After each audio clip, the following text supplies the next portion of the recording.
Alexander's POV. Can someone explain what's happening right now? Maang na tanong ng kanilang ama.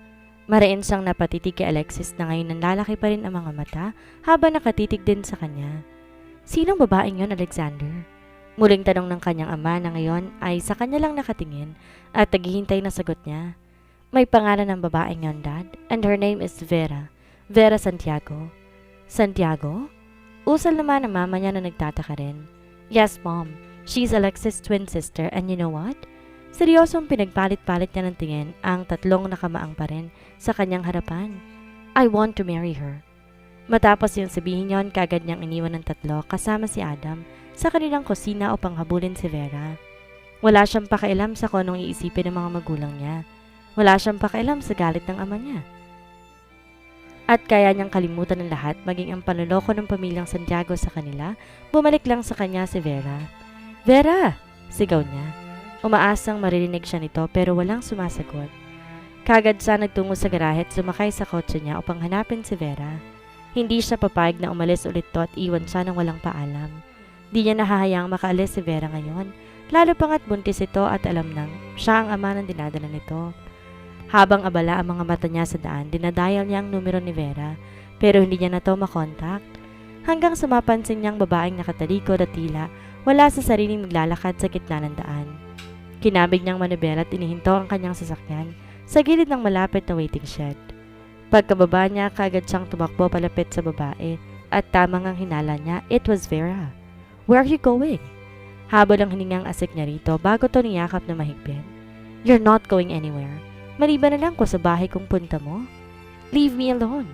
Sigaw nito sa kanya habang pilit siyang tinutulak palayo dito. I don't want to see your face ever again. Hinawakan niya magkamila nitong pisngi, tsaka marang inangat upang mapatingin ito sa kanya. That won't happen, Vera. I hate you. Muli siya nitong tinulak pero mas sinigpitan niya lamang ang pagkakahawak dito, tsaka tuniyakap ng mahigpit. Oh my! I hate you, Alexander. I hate you. No, I love you. Humagulgol to ng iyak na hindi niya inaasahan. Di niya rin inaasahang lalabas ang tatlong kataga sa bibig nito na inaasam niyang marinig. Sa kabilang na sitwasyon, napangiti siya. He felt happy. I'm sorry I lied, but please, please, treat my twin sister right. She deserves that. Umiiyak pa rin pakiusap nito. Alexander knew that Vera is emotional at that moment. Naniniwala kasi siya sa sinabi ng kasambahay nila na nagdadalang tao si Vera at hindi niya hahayaan na may mangyari masama sa mag-ina niya. Kahit na nga ba hindi pa nila sigurado kung buntis ba talaga ito. But one thing is for sure, handa siyang ipaglaban to sakali mang dumating sa punto na kailangan niyang mamili. If you love me, then run away with me. Vera? Vera's POV. If you love me, then run away with me. Vera? Paulit-ulit bumabalik yon sa isipan ni Vera.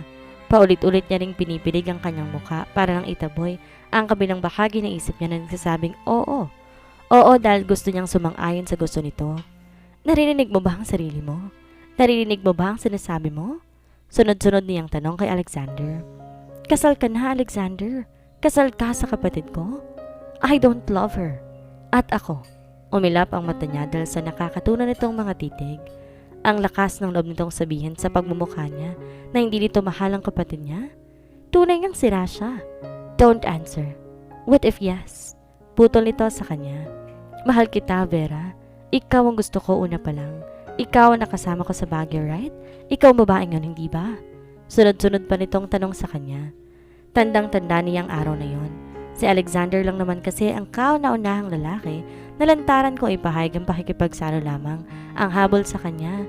Na halos bilhin na siya nito at matikman lamang siya at makalaro sa kama.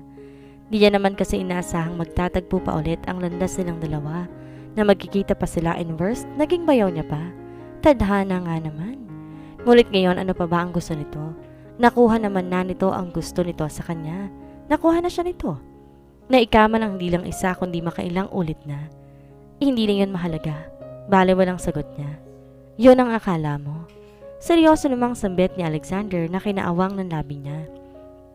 Dahil nung araw na nag-usap kami ng ama ninyo, ikaw ang ini-expect kong kasama sa deal naming dalawa. Ikaw ang inaasahan kong ibebenta niya sa halagang 20 milyon kasama ng kumpanya ninyo. Ikaw, Vera, ikaw ang alam kong pinakasalan ko, hindi ang kambal mo. Sa pagkakataong yon, tumaas ang boses nito na kinagulat niya. Nakaramdam siya ng kaunting kaba, lalo pa nang humigpit ang hawak nito sa braso niya. "You're hurting me." Kinakabahan niyang usal. Napabuntong hininga naman si Alexander at saka maring ipinikit ang mga mata. Nang magmulat to, normal na ulit ang paghinga nito at malamlam na ang tingin sa kanya. "Sorry, I did not mean to hurt you." Anito at saka siya kinabig bago hinagkan sa noo. "Let's go. Mainit na masyado, baka makasama sa'yo." Hinila siya nito papunta sa kotse nitong nakahinto, malapit sa kanila at pinagpatuloy sa loob, sa tabi ng driver's seat. Tsaka ito umikot para umupo na rin sa tabi niya. "Saan ba tayo pupunta?" Kinakabahan pa rin tanong niya. May hinala siya kung saan niya ito balak dalhin, pero pilit niyang winawaksi yon sa kanyang isipan. "Sa klinik ng kaibigan ko." Bale walang sagot nito at kagad nang nagmaneho. "Hindi nga ako buntis." Sambit niya naman. Ang totoo, natatakot siya dahil kung buntis man siya, paano magiging baby niya? Hindi niya to mabibigyan ng buo at masayang pamilya. Paano rin ang kapatid niya? Iisipin nitong hinarot niya ang asawa nito sa panahong nagpapanggap siya. Masasaktan si Alexis. Baka nga magalit pa sa kanya at yon ang ayaw niyang mangyari. "Let's see then." "Ano ba, Alexander? Ano bang dapat kong gawin para maniwala kang di nga ako buntis?" Singhal niya rito. "Ihinto mo. Bababahan na ako."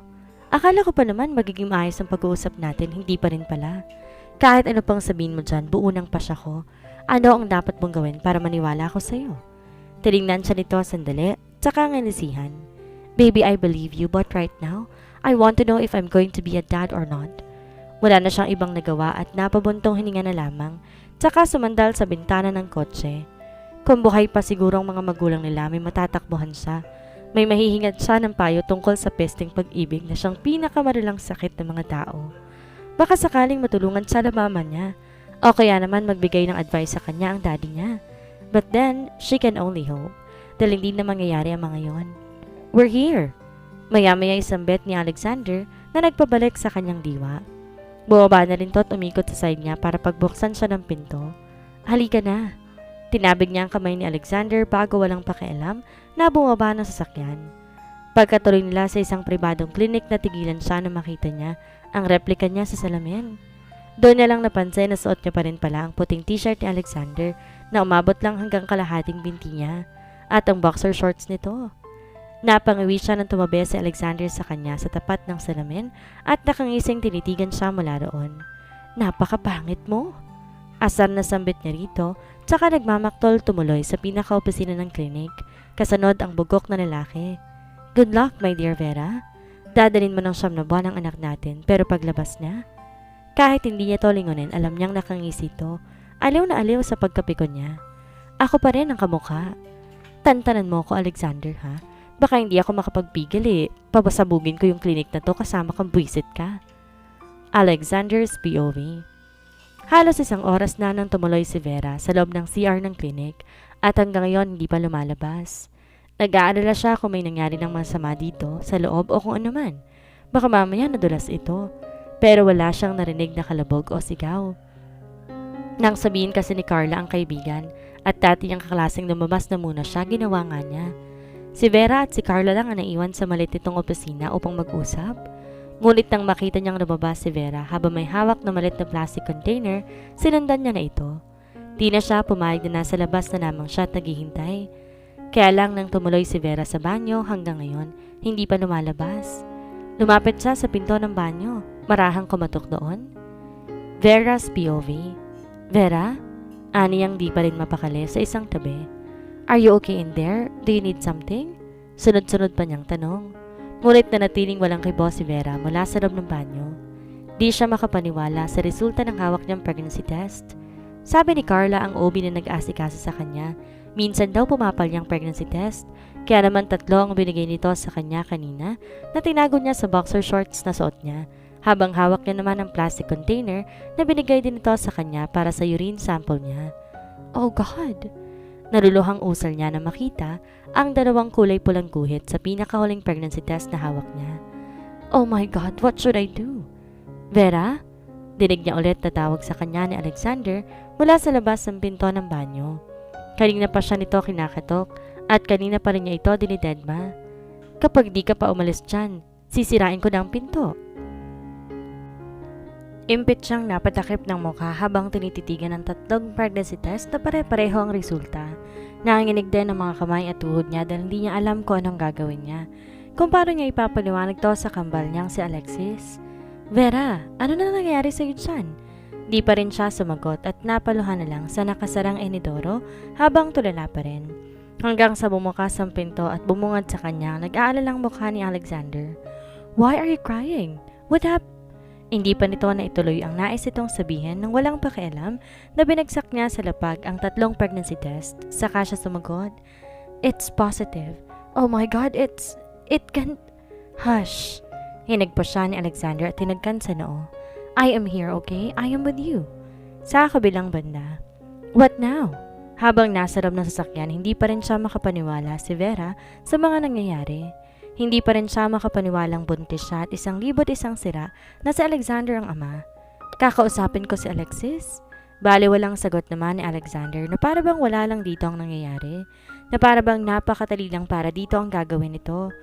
Isasakripisyo nito ang marriage nito pati na rin ang reputasyon nito para lamang sa kanya. Alam ng buong Pilipinas ang nangyaring marriage for convenience sa pangalan ng Santiago at Gafford. Kaya naman malaking balita at kasiraan ang mangyayari sakali mang malaman ng media ang tungkol sa kanya at kay Alexander. Wait for me here. Kakausapin ko lang sekretarya ko. Nito bago tinanggal ang seatbelt nito. Babalik ako kaagad and after this, pupunta tayo sa inyo. We will talk to your twin sister. Matapos ito magpaalam sa kanya, tuluyan na nga itong umalis. Unknown person's POV. Mula sa likuran, kitang-kita niya ang alis ni Alexander Gafford sa sasakyan nito. Kagad din tong tumuloy sa Gafford Group of Companies na pinamamahalaan ng pamilya nila. Nakasilip siya ng tamang pagkakataon upang isagawa ang plano na iniuutos sa kanila ng kanilang amo. Nakaparadang itim na kotse kung saan nakaupo at matyagang nagmamasid mula pa kanina.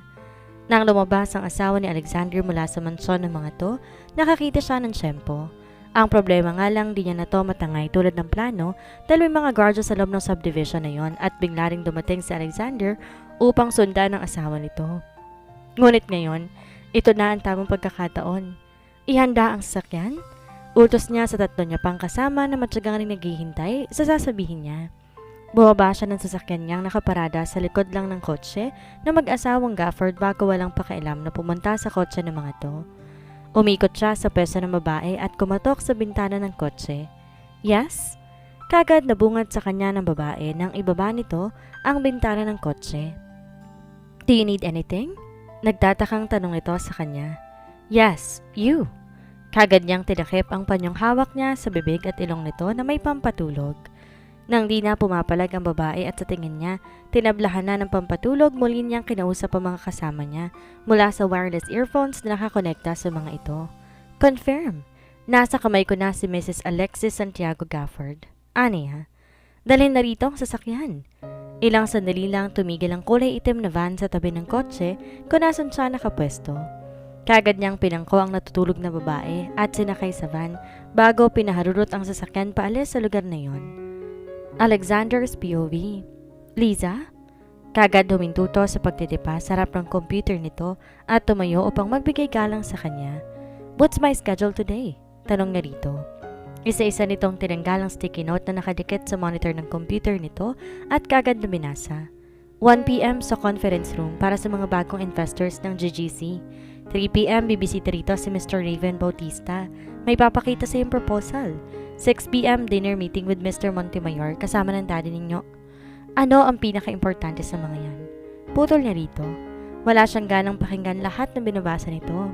Wala rin siyang ganang makipagkita o meeting sa mga taong binanggit sa kanya ng sekretary niya. Lahat po yun importante, sir.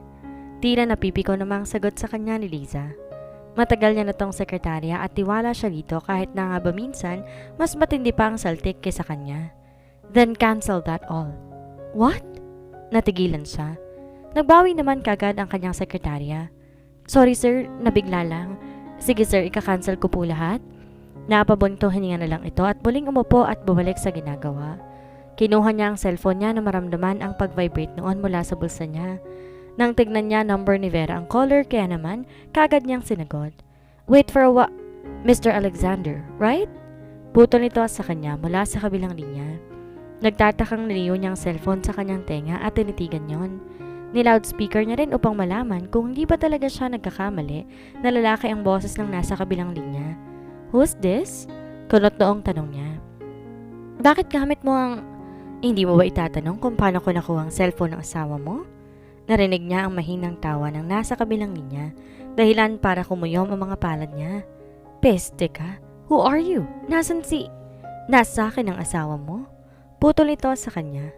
"Now listen very carefully, Mr. Alexander Gafford. Kung ayaw mo may mangyaring masama sa asawa mo, ibigay mo sa akin ang Santiago Tech or else... Wait." Sa pagkakataong to, nakakaramdam siya ng kaba, ngunit hindi siya po pwedeng pangunahan ng takot at kailangan niya na munang makapag-isip ng tama. "Akala mo ba manloloko mo ko? Paanong nasa yung asawa ko gayong kasama ko siya at hindi ako naniniwala?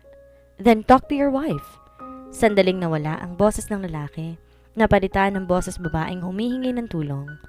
Bumilis ang tibok ng puso niya na mabosesan niyang nasa kabilang linya. She was crying while shouting for help at alam na alam niya ang boses na yon, boses ni Vera. "Naniniwala ka na ba ngayon, Mr. Gafford?" Tumikhim ang nasa kabilang linya. "If yes, then you see you at Shangri-La Hotel in Baguio. Tatawag ulit ako kung kailan at saan. Anyway, you have a beautiful wife here.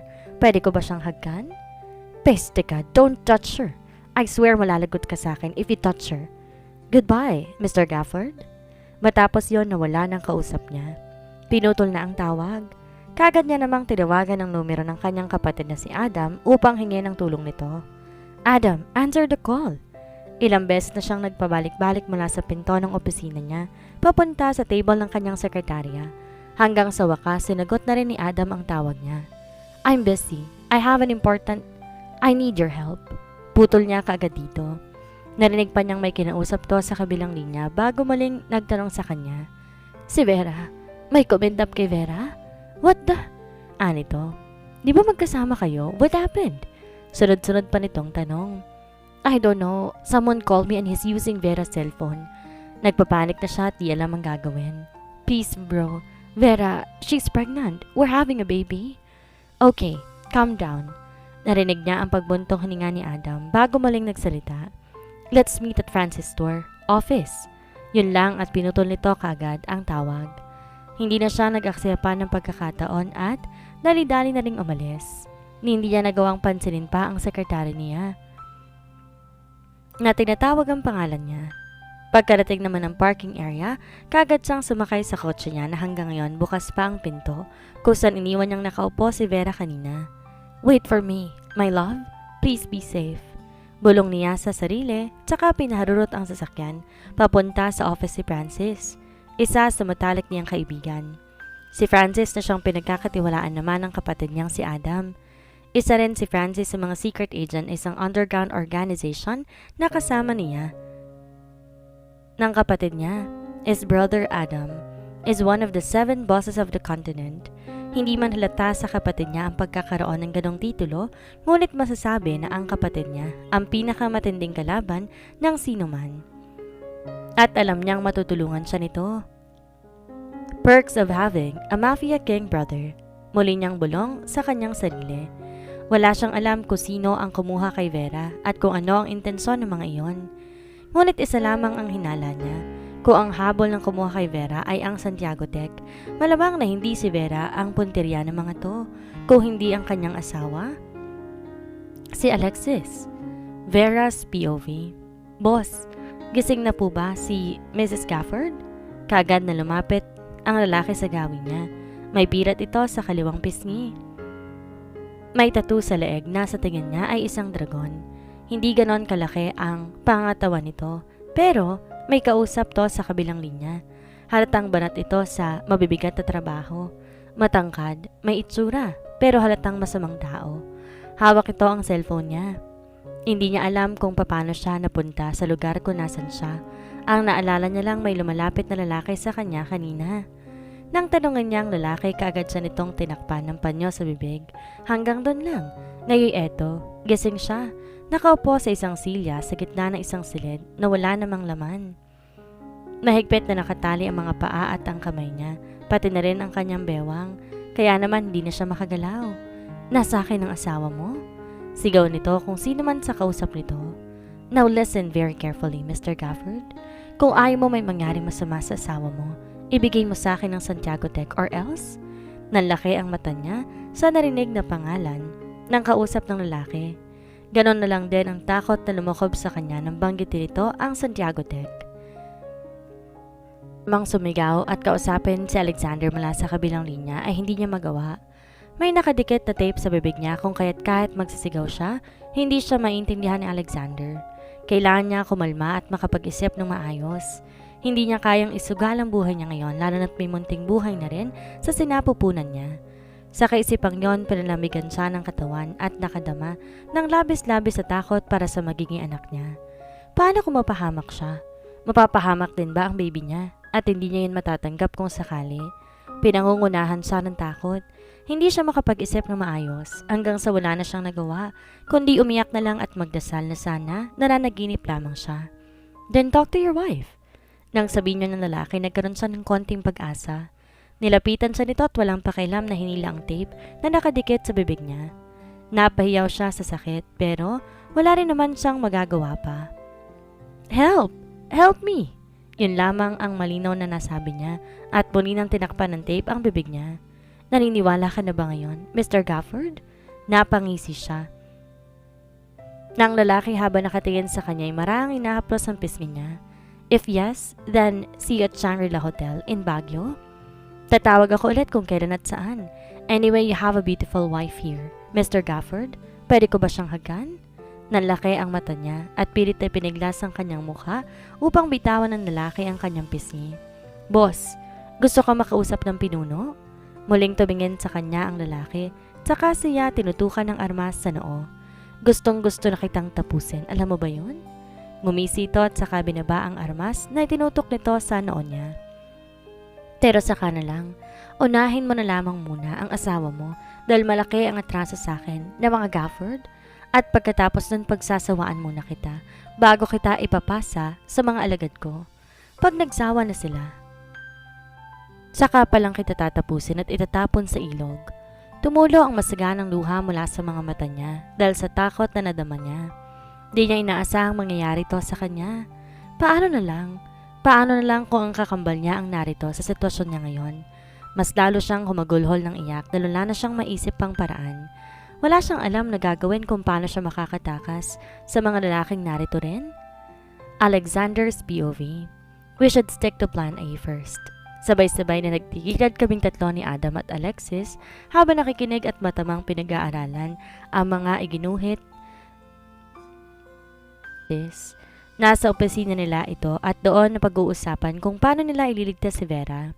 Alexis on second thought was panicking because she thinks that it would be her. Nang tawagan ni Alexander si Alexis patungkol sa nangyari sa kapatid nito, kagad nitong nilatag sa kanila ang blueprint ng buong Santiago Tech. Pinag-aaralan nilang mabuti kung paano mapapagana ang site ng Santiago Tech na siyang may pinakamalawak na nasasaklawan pagdating sa mga software access.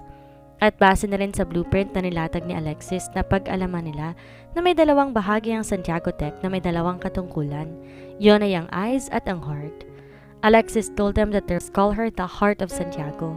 Kaya naman naniniwala sila na lahat ng impormasyon na kailangan upang makapasok sa site patungkol sa heart ng Santiago ay ang private personal background ni Alexis. At kung si Alexis ang tinutukoy na heart, malamang si Vera naman ang eyes. Ang mata ng Santiago na siyang nagsisilbing proteksyon ng Santiago Tech. Kahit si Alexander gulong-gulo din sa pasikot-sikot na meron ng Santiago Tech, ngunit ngayon nga pa lang din napagtanto kung bakit pinag-aagawa ng kumpanyang iyon. Diyon ay dahil sa lawak na nasasaklawan nito pagdating sa modern technologies, lalo na ngayon sa computer generations. Ako ang kakausap sa kung sino man tumatawag sa akin gamit ang cellphone ni Vera, ani Alexander habang mariing nakatitig sa blueprint ng Shangri-La Hotel. Pinag-aaralan nila bawat palapag ng Shangri-La Hotel sa Baguio upang hindi maging komplikado sakali mang humantong sa madugong bakbakan. Knowing his brother Adam, magiging madugo talaga kapag ito na ang kumilos. According to the CCTV footage, ang lalaking lumapit kay Vera sa kotse at ang bumuhat sa kanya upang i-transfer sa van ay si Kervin Pineda. Pag-iimporma ni Francis sa kanila.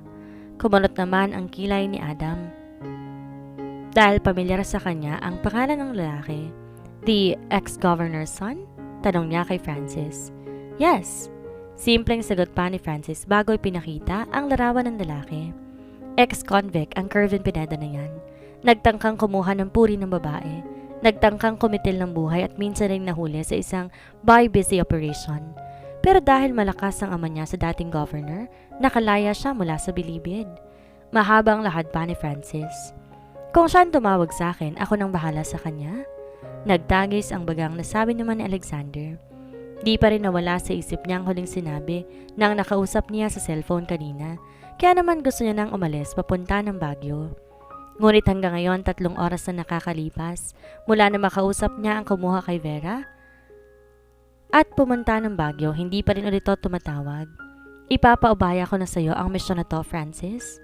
Ani naman ni Adam. Kung ang habol ng kumuha kay Vera ay ang Santiago Tech, malamang malaking sindikato ang founder niyan. Tapusin silang lahat kung kinakailangan. I will cover you.